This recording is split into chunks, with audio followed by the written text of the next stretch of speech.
What is up, my friends? Welcome to my channel.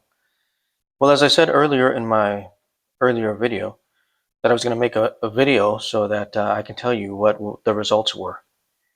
So it ends up that I'm going to be owning all the shares of Robinhood, 100 shares of Robinhood, 100 shares of SPY, and 100 shares of the Nasdaq. So all my collateral was called away, and I will end up owning 100 shares of each of those.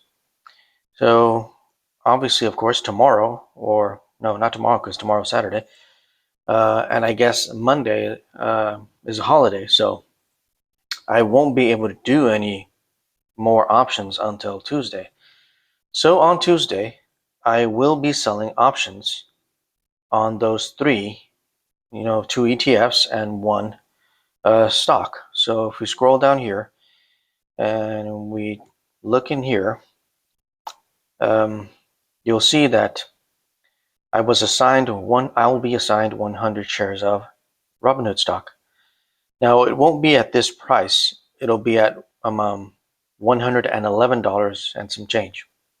So currently it's pending. Here it still doesn't tell me the average cost, but it's going to be around 11 and some change, $111 and some change.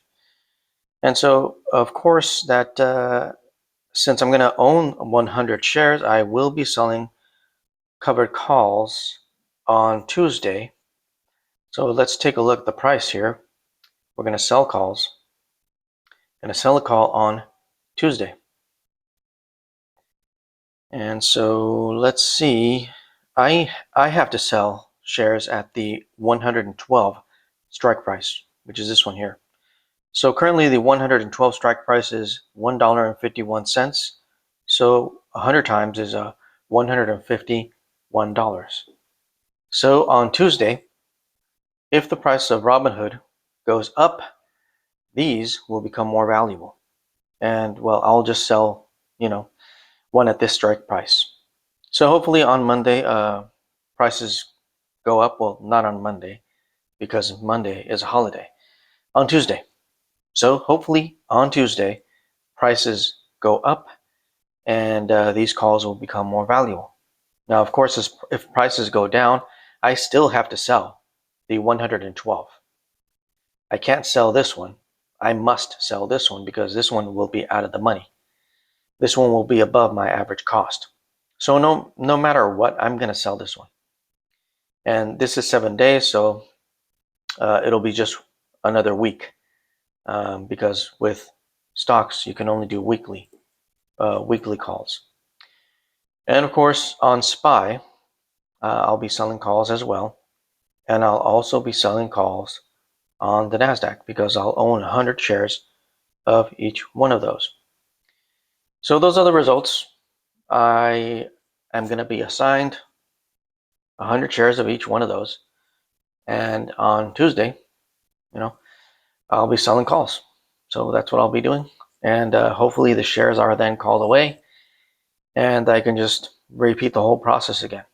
So not only am I selling puts and occasionally making profits on puts, today I didn't make any profits on puts. Occasionally I'm also just selling shares, just selling them off, especially if they're in profits. I just sell them. And of course, occasionally I sell some calls, although I haven't really been selling very many calls lately. Mostly I've been selling puts because so far the puts have been profitable. Only a few times when the puts were, I was assigned the shares, and so I was obligated to own the shares. But since I was obligated to own the shares and the shares are higher than my average cost, if that's what happens on Tuesday, I'll just sell them off for profits and then immediately sell some puts. But if not, then I'll just sell calls. So we'll see what is more beneficial to do. Either it's going to be more beneficial to sell covered calls because I own all the shares, or it may be more beneficial depending on what the prices are and what the market does next week.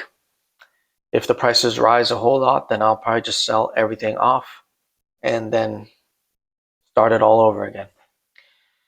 Well, if you guys got any comments, any questions, please leave them down below.